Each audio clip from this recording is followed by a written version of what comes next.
Assalamualaikum warahmatullahi wabarakatuh. Alhamdulillahi alamin. Wa bihi nasta'inu ala umuri dunya waddin. Wassalatu wassalamu ala asyrafil anbiya'i wal mursalin wa ala alihi wa sahbihi ajma'in, amma ba'du.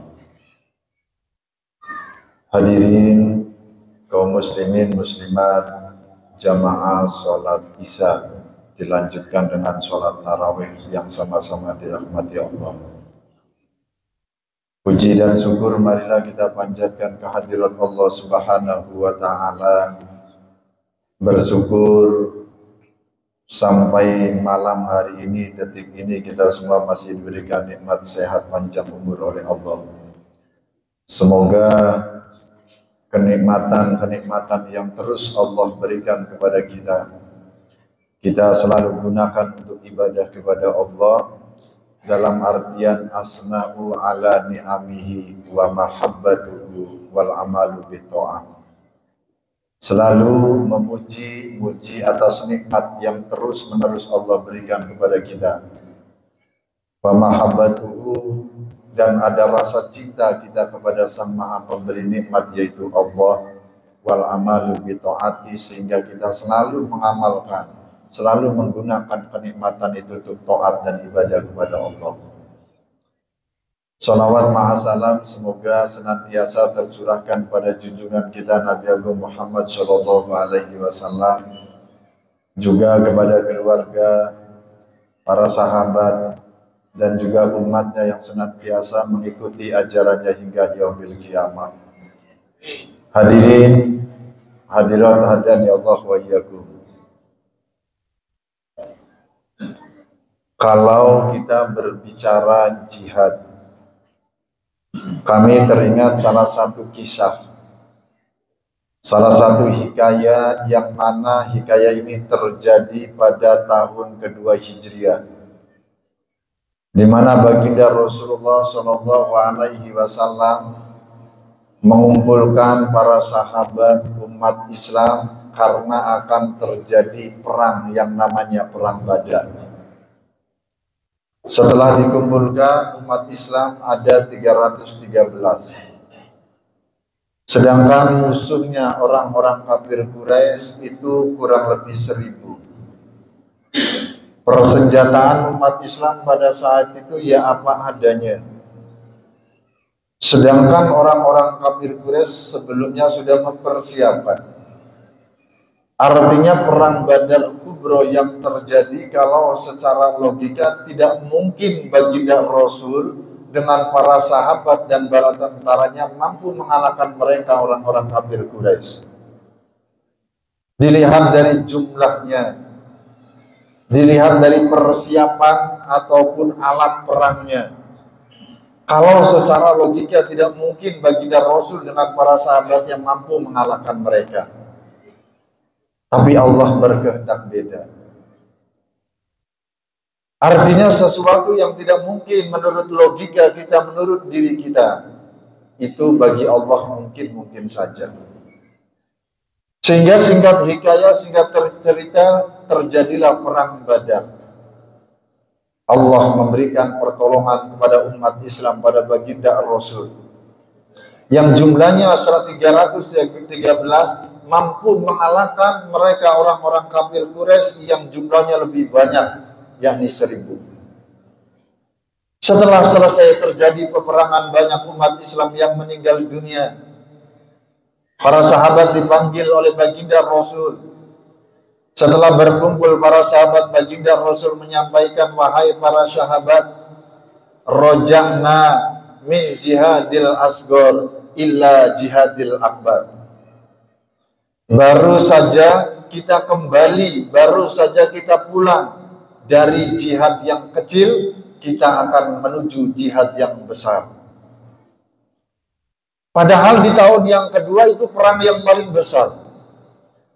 Sehingga para sahabat bertanya, ya Rasulullah, bukankah ini perang yang paling besar yang terjadi, yang baru kita alami ya Rasul? Kenapa engkau katakan ini jihadul asghar?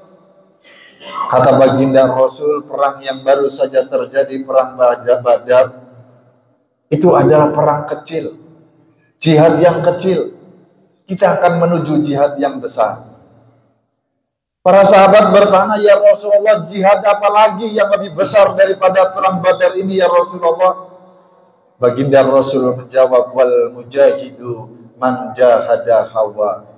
Kalau kita semuanya mampu mengendalikan hawa nafsu yang ada di dalam diri kita, maka kita termasuk jihadul akbar. Jadi bagi kita umat Rasulullah SAW saat ini yang sedang menjalankan puasa di dalam bulan suci Ramadan, kita semua beribadah, kita semua niatkan ibadah karena Allah. Jangan terus-menerus kita hidup mengikuti hawa nafsu atau nafsu amarah yang ada di dalam diri kita. Kalau kita beribadah atau berada di dalam bulan suci Ramadan, kita tidak mampu mengendalikan hawa nafsu kita, kita tidak mampu mengendalikan nafsu amarah yang ada di dalam jiwa kita, takutnya kita tergolong orang yang disabdakan oleh baginda Rasul, kam min so'imin laisa lahu min siyamihi ilal ju'i wal atos. Banyak orang yang berpuasa, namun mereka tidak mendapatkan pahala puasa kecuali hanya mendapatkan rasa lapar dan dahaga. Siapa yang dimaksudkan oleh baginda Rasulullah SAW? Dia yang beribadah, dia yang berpuasa, tapi tidak mampu mengendalikan hawa nafsu yang ada di dalam dirinya. Maka kata baginda Rasul, al-khamsatu asya'atu tukhbitu syaum.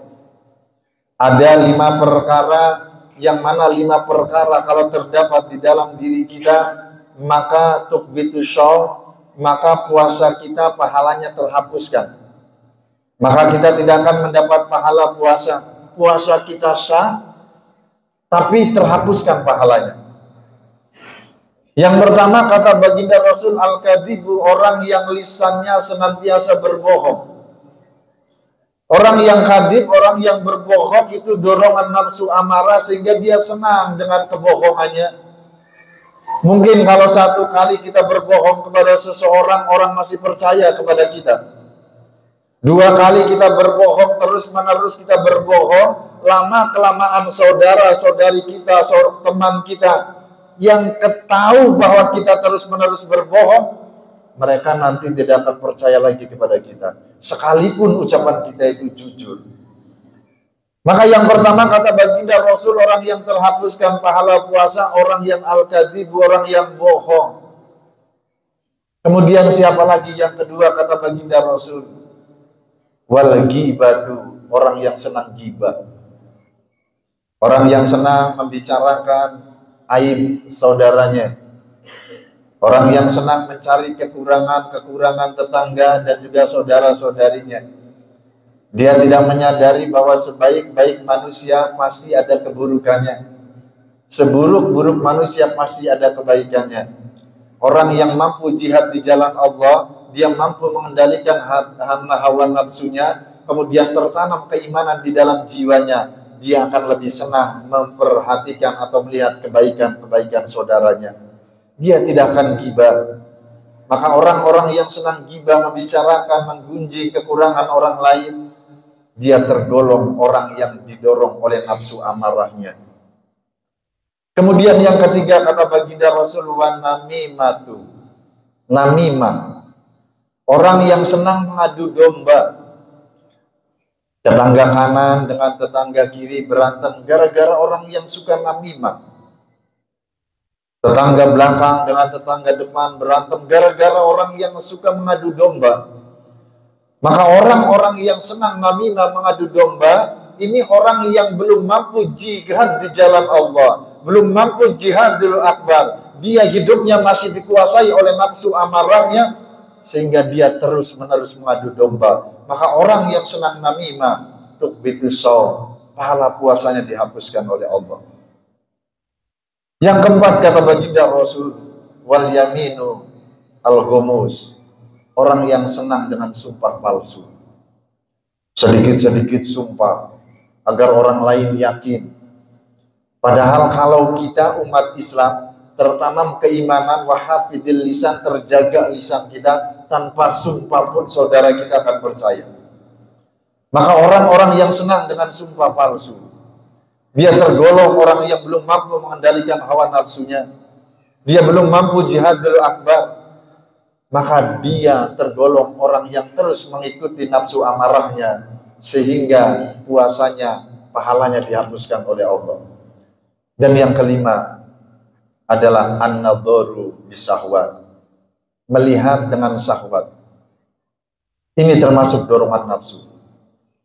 Oleh karenanya kita pada malam hari ini yang masih diberikan nikmat sehat oleh Allah, nikmat panjang umur oleh Allah, tanamkan keimanan di dalam jiwa kita, perbaharui terus-menerus iman kita. Bagaimana caranya? Aktiru min qauli la ilaha illallah, perbanyak membaca kalimat la ilaha illallah agar tertanam di dalam kalbu kita bahwa la ilaha, tidak ada Tuhan yang mampu memberikan umur panjang kepada kita illallah, kecuali Allah.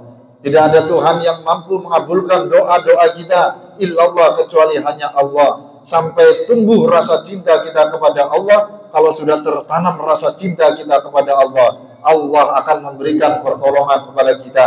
Allah akan memberikan kekuatan kepada kita agar kita menjadi hamba yang wal mujahidu man jahada hawa, yaitu hamba yang mampu mengendalikan hawa nafsunya, sehingga jiwanya akan selalu senang untuk amrun yang tasiluhu wa nahyun yajtanibuhu, senang menjalankan perintah Allah dan senang menjauhi apa yang dilarang oleh Allah. Hadirin kaum muslimin muslimat hadani Allah wa iyyakum, mungkin ini saja yang dapat kami sampaikan. Mudah-mudahan hadirin dapat memetik hikmahnya dan diamalkan di dalam kehidupan kita, dalam kehidupan sehari-hari. Hidup kita jangan terus-menerus mengikuti hawa nafsu kita. Hidup jangan terus-menerus kita dikuasai oleh nafsu amarah. Orang yang hidupnya dikuasai oleh nafsu amarah, maka hidupnya akan tersiksa. Selalu khawatir, selalu takut. Karena nafsu itu ketika pertama kali diciptakan oleh Allah, dia sombong. Ketika Allah ciptakan nafsu, Allah panggil nafsu, nafsu tidak mau menghadap kepada Allah. Ketika nafsu dipanggil tidak mau menghadap kepada Allah, Allah bertanya, ya nafsu man anta wa man ana. Nafsu dengan sombongnya menjawab, anta wa anta ana wa ana. Engkau adalah engkau dan aku adalah aku. Ini pertama kali nafsu diciptakan oleh Allah. Sombong, merasa dirinya kuat, tidak mengakui Allah sebagai Tuhannya. Sehingga Allah murka, kemudian disiksalah nafsu itu, dimasukkan ke dalam nerakanya Allah selama 100 tahun. Artinya kalau kita hidup terus-menerus mengikuti hawa nafsu kita, sampai kapanpun kita hidupnya akan tersiksa. Sampai kapanpun hidup kita akan selalu ketakutan dan kekhawatiran. Maka mari di dalam bulan yang mulia ini kita jihad, kendalikan hawa nafsu kita. Perbanyak berzikir kepada Allah agar tertanam rasa cinta kita kepada Allah, agar kita selalu senang menjalankan perintah Allah karena Allah, agar kita senang menjauhi apa yang dilarang oleh Allah pun karena Allah. Ini saja yang dapat kami sampaikan. Wallahul muwaffiq ila aqwamit thoriq. Wassalamualaikum warahmatullahi wabarakatuh.